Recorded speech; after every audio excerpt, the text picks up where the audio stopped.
April 30th, 2015, from the iWireless Center in Moline, Illinois. It was WWE Smackdown. We had New Day versus Tyson Kidd and Cesaro, and it was a tag team title match. So the New Day was defending their titles on SmackDown. And as always, the gorgeous Natalya was with her husband Tyson Kidd and Cesaro. This was an excellent match. These are two really good tag teams. I'm a big fan of both of them, and I'm a big fan of this feud. I think it's an excellent feud. Thought this was a very cool match. We had a lot of back and forth. They did go to a commercial break. Before the commercial break, we saw Kofi Kingston, hit Tyson Kidd with a big drop kick in the corner. They got a big reaction from the crowd. Kofi went up top, and he came off the top rope, and then Tyson Kidd hit him with a drop kick in the air. That was pretty sweet. They went to commercial. When they came back from commercial, things ended up spilling to the outside. Xavier Woods got up in Tyson's face. He didn't interfere, though. But Kofi Kingston then kind of took momentum, and he was in control. Hit him with a pretty nice leg drop. And so Tyson Kidd was, getting beat at that point. But then he made the hot tag to Cesaro. Once the Swiss Superman hit the ring, he just started clearing house. He was just wrecking it. Then, Biggie ended up getting in there, and, he got some offense, but then Cesaro ended up getting him with the big swing, which is pretty impressive, because Biggie is huge. So he's swinging around. We all know Cesaro, like I said, I don't call him Swiss Superman for nothing, which, that's his nickname. And then Tyson Kidd, he hit him with that drop kick in the mid-swing, and that was it, except that when they went for the pin, here came Kofi Kingston and Xavier Woods to get the DQ as they broke up the pin. They were disqualified. Sometimes you break up the pin, you don't always get DQ'd, but I guess because it was both of them that hit the ring, since Xavier Woods wasn't officially in the match, that's where then it becomes interference, and that's the disqualification. So if it had just been Kofi, maybe they just the ref lets that go, because that happens. But with Xavier Woods, that results in the DQ. So Kidd and Cesaro get the win. New Day is still champions, though. So they were, pretty happy about that. They didn't seem to mind getting the loss. Of course, Kidd and Cesaro were upset. They had their chance right there to get the titles. It slipped out of their hands. They were so close to getting them back. But New Day, they do whatever it takes to hold on to them titles.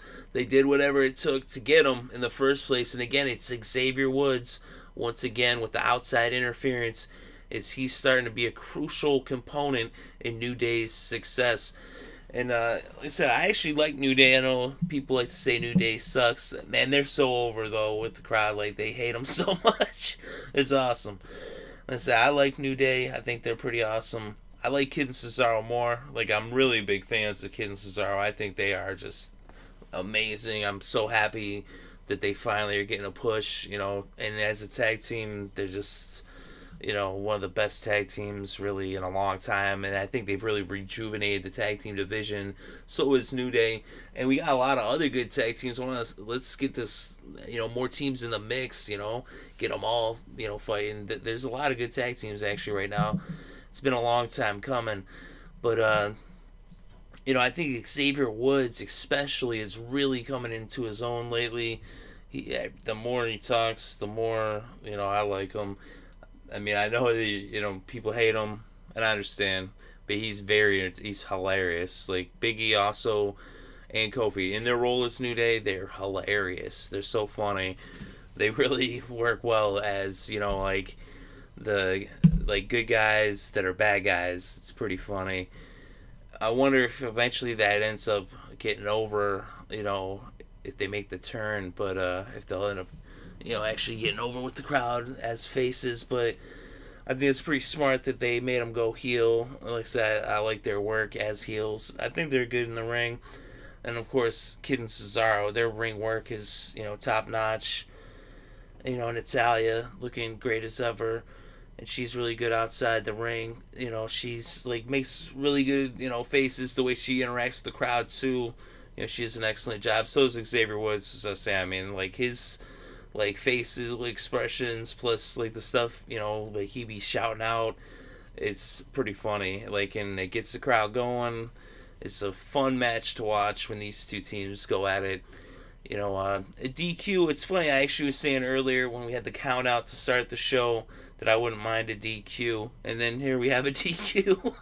So I don't mind, them mixing it up. It doesn't always have to be, a pin or a submission, like DQs, countouts, nothing wrong with that. Especially, it's just, moving the story along, getting us towards the, building towards the pay-per-view to the inevitable rematch. Of course, they might get another rematch on Raw. It's still a ways away before Payback, but, we'll see who is the champions come Payback. Will it still be New Day? Probably. Will Kid and Cesaro be getting another tag team title shot at Payback? Most likely. So, let me know what you think in the comment section below. Let me know what you thought about this match, what you think about this feud. I think it's a really good feud. I thought this was a good match, even though it ended in a DQ. I thought it was pretty entertaining, and it served its purpose. So, but let me know what you think in the comment section below. Definitely interested to read your thoughts and opinions. Thank you very much for listening. It is greatly appreciated.